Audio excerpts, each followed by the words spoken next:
হরে কৃষ্ণ কৃষ্ণ কৃষ্ণ হরে হরে, হরে রাম রাম রাম হরে হরে।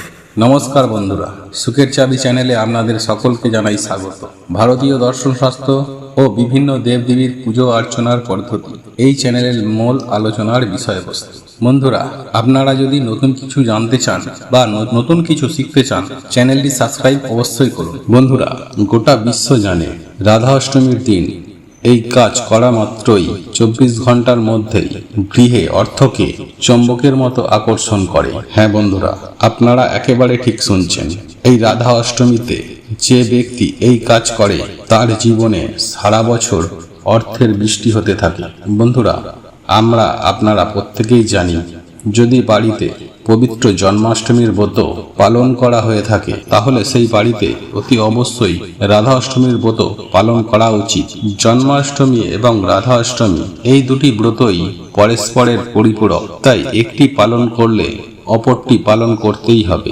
বন্ধুরা, শাস্ত্রমতে জন্মাষ্টমীর ব্রত পালনের সাথে সাথে এই রাধা অষ্টমীর ব্রত পালন করলে পরিবারে সুখ শান্তি সমৃদ্ধি এবং দাম্পত্য সুখ সদা সর্বদাই বজায় থাকে। একই সাথে সংসার থেকে আর্থিক অভাব দূর হয় এবং সেই পরিবারে সুখ শান্তি সমৃদ্ধি ঘটে। তাই আজ আমি আমার এই ভিডিওটির মাধ্যমে আপনাদেরকে জানিয়ে দেব যে এই পবিত্র রাধা অষ্টমীতে বাড়িতে বসেই এই রাধা অষ্টমীর ব্রত আপনারা খুব সহজেই কিভাবে পালন করবে এবং শ্রীমতী রাধারানীর উদ্দেশ্যে কোন সেই বিশেষ মন্ত্র সেটি অবশ্যই একবার হলেও মুখে আনতে হয়। এবং এই 1431 বঙ্গাব্দে অর্থাৎ 2024 সালে এই পবিত্র রাধা অষ্টমীর ব্রত আগামী বুধবার অনুষ্ঠিত হবে। তাই আপনি যদি আপনার বাড়িতে পবিত্র জন্মাষ্টমীর ব্রত পালন করে থাকেন তাহলে আগামী বুধবার অতি অবশ্যই এই রাধা অষ্টমী ব্রতটি পালন করবেন ঘরে বসে খুব সহজেই। তাই এই প্রসঙ্গে বিস্তারিত জানতে আমাদের এই ভিডিওটি মনোযোগ সহকারে শেষ পর্যন্ত দেখতে থাকুন। আর ভিডিওটি যদি ভালো লেগে থাকে তাহলে অবশ্যই একটি লাইক করে দিন আর আপনজনদের সঙ্গে শেয়ার করুন যাতে ওনারাও দেখে উপকৃত হন। আর আপনি যদি আমাদের চ্যানেলে নতুন হয়ে থাকেন তাহলে চ্যানেলটি অবশ্যই সাবস্ক্রাইব করুন আর পাশে থাকা নোটিফিকেশন বেল আইকনটি ক্লিক করুন যাতে এই রূপ নিত্য নতুন ভিডিও যখনই ছাড়ব সবার আগে আপনার কাছে পৌঁছে যায়। চলুন এবার মূল আলোচনায় প্রবেশ করা যাক। তবে মূল আলোচনায় প্রবেশ করার আগে আপনারা যদি পরমেশ্বর ভগবান শ্রীকৃষ্ণ ও শ্রীমতী রাধারানীর আশীর্বাদের কৃপায় নিজেদের জীবনে সুখ শান্তি সমৃদ্ধি ও প্রেম ভালোবাসাকে বজায় রাখতে চান তাহলে জয় শ্রীকৃষ্ণ রাধে রাধে লিখে কমেন্ট অবশ্যই করবেন। বন্ধুরা, যারা সনাতন ধর্মে বিশ্বাস করেন তারা অত্যন্ত গুরুত্ব সহকারে পালন করে থাকেন এই রাধা অষ্টমীর ব্রত, কারণ স্বয়ং পরমেশ্বর ভগবান শ্রীকৃষ্ণ নিজ মুখে উল্লেখ করেছেন, আমার নাম হাজারবার জপ করলে লোক যেই ফল পায় সেই ফল পাওয়া যায় মাত্র একবার রাধাকৃষ্ণের যুগল নাম জপ করলে। তাই সেই দিক থেকে রাধা অষ্টমীর ব্রত পালন যথেষ্ট গুরুত্বপূর্ণ। বন্ধুরা, এইবার আমি আপনাদেরকে জানিয়ে দেব এই পবিত্র রাধা অষ্টমীর ব্রত আপনারা কিভাবে পালন করবেন এবং যেই কাজটি আপনাদের অবশ্যই করণীয়, যার ফলে আপনি রাধাকৃষ্ণের কৃপায় প্রচুর অর্থের মালিক হবেন খুব সহজেই। বন্ধুরা, আপনারা আগামী বুধবার সকাল সকাল ঘুম থেকে উঠে প্রথমেই সংকল্প গ্রহণ করে নিন যে আপনি এই পবিত্র রাধা অষ্টমীর ব্রতটি নিষ্ঠা ভক্তি ও আন্তরিকতার সহযোগে পালন করার চেষ্টা করবেন। এই সংকল্প শেষ হয়ে যাবার পর বিছানা থেকে উঠে আপনি স্নান পর্বটি সেরে নিন। তারপর আপনার পক্ষে যদি সম্ভব হয় একটি নতুন পোশাক পরিধান করুন। আর আপনারা যদি নতুন পোশাক পরিধান করতে না পারেন তাহলে চেষ্টা করুন একটি শুদ্ধ পরিষ্কার পরিচ্ছন্ন বস্ত্র পরিধান করার। বন্ধুরা, এই দিন এই অষ্টমী তিথি শেষ হওয়ার পূর্বেই রাধাকৃষ্ণের পুজোটি সম্পূর্ণ করা প্রয়োজন। বন্ধুরা, রাধা অষ্টমীর ব্রত পালনের রাধা অষ্টমীর পূজা করার সময় যে সমস্ত উপকরণগুলির প্রয়োজন তা হলো লাল এবং সাদা ফুল, সেই সঙ্গে আপনারা আরও একটি বিশেষ ফুল আপনারা রাধাকৃষ্ণের উদ্দেশ্যে নিবেদন করবেন, যা আমি আপনাদেরকে এই ভিডিওটির শেষে জানিয়ে দেব। সেই সাথে লাগবে পঞ্চামৃত অর্থাৎ দুধ, দই, মধু, ক্ষীর, চিনি বা গুড়। সেই সঙ্গে নেবেন 3 প্রকার অথবা 5 প্রকার মিষ্ট জাতীয় ফল, তুলসী পাতা, ধূপ, দীপ এবং নৈবেদ্য। আর এই নৈবেদ্যর মধ্যে অবশ্যই মিষ্ট জাতীয় দ্রব্য থাকা প্রয়োজন। বন্ধুরা, যে কোনো ব্রত পালন করার ক্ষেত্রে সেই দিন উপোস থাকা অতি অবশ্যই প্রয়োজন। তাই আগামী বুধবার এই রাধা অষ্টমীর ব্রতটি পালন করতে চাইলে এই দিন উপবাস থাকবেন। আর আপনি যদি উপবাস থাকতে না পারেন তাহলে সেক্ষেত্রে সাবু, ফল, দুধ বা নুন চিনির জল কিংবা ডাব আপনারা খেতে পারেন। বন্ধুরা, এইবার আমি আপনাদেরকে জানিয়ে দেব আপনারা এই দিন কিভাবে খুব সহজেই রাধাকৃষ্ণের পুজো সম্পূর্ণ করবেন।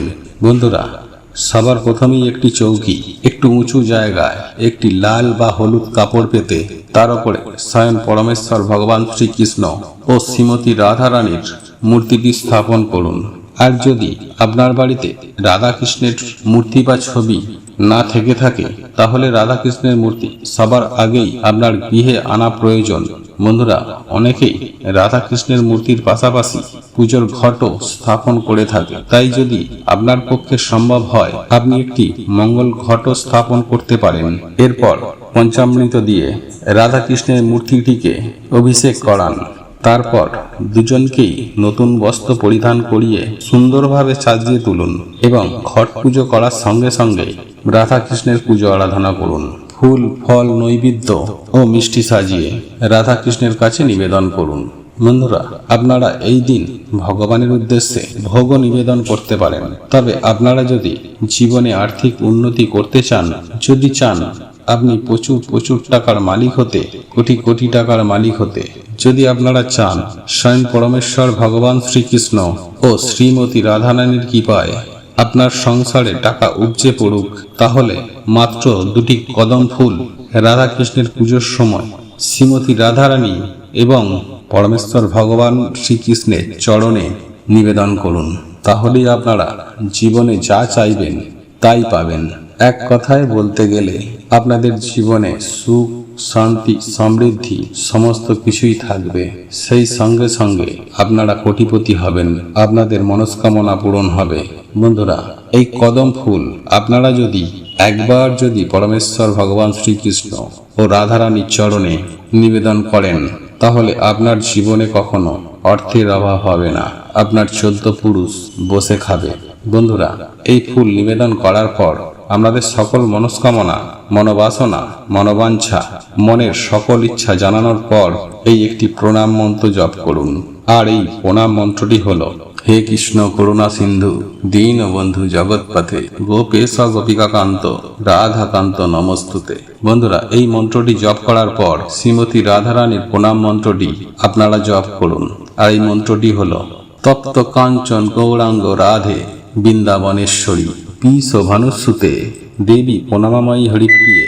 বন্ধুরা, এই 2টি মন্ত্র অন্তত পক্ষে 3 বার অতি অবশ্যই মুখে আনুন। বন্ধুরা, আপনাদের সুবিধার্থে এই মন্ত্রটি নিচে কমেন্ট বক্সে দিয়ে দেয়া হলো, আপনাদের প্রয়োজন হলে আপনারা দেখে নিতে পারেন। যাই হোক, এরপর শ্রীমতী রাধারানী ও পরমেশ্বর ভগবান শ্রীকৃষ্ণের উদ্দেশ্যে আরতি প্রদান করুন এবং সর্বশেষে রাধা কৃষ্ণের সামনে জোড় হাত করে পুনরায় নিজের মনের ইচ্ছা ব্যক্ত করুন। এই দিন রাধা কৃষ্ণের পূজার পর বা সন্ধ্যায় রাধা অষ্টমীর ব্রত মাহাত্ম্য কথা অথবা রাধা স্তুতি অথবা রাধা চালিসা পাঠ বা শ্রবণ করা অতি আবশ্যক। এবং আগামী বুধবার রাধা অষ্টমীর দিন সন্ধ্যাবেলায় যে কাজটি আপনাদের অতি অবশ্যই করা প্রয়োজন, আর তা হলো আপনার বাড়িতে থাকা তুলসী তলায় অথবা রাধা কৃষ্ণের মূর্তির সামনে একটি ঘিয়ের প্রদীপ অতি অবশ্যই প্রজ্বলন করতে হয়। এবং ব্রতের পরের দিন ব্রাহ্মণ, বৈষ্ণব, বিবাহিত মহিলা অথবা কোনো অসহায়, দুস্থ, দরিদ্র, দীনদুঃখী মানুষকে আপনার সাধ্য ও সামর্থ্য অনুযায়ী কিছু অন্তত দান করুন। এর ফলে আপনি যে পূর্ণ অর্জন করবেন তা অক্ষয় অনন্ত কালের জন্য সঞ্চয় হয়ে থাকবে। বন্ধুরা, ভিডিওটি এখানেই শেষ করলাম। আপনাদের যদি এই ভিডিওটি পছন্দ হয়ে থাকে তাহলে ভিডিওটি লাইক করুন, কমেন্ট করুন, শেয়ার অবশ্যই করুন। জানবেন আপনার একটি শেয়ার অনেক মানুষকে উপকৃত করবে।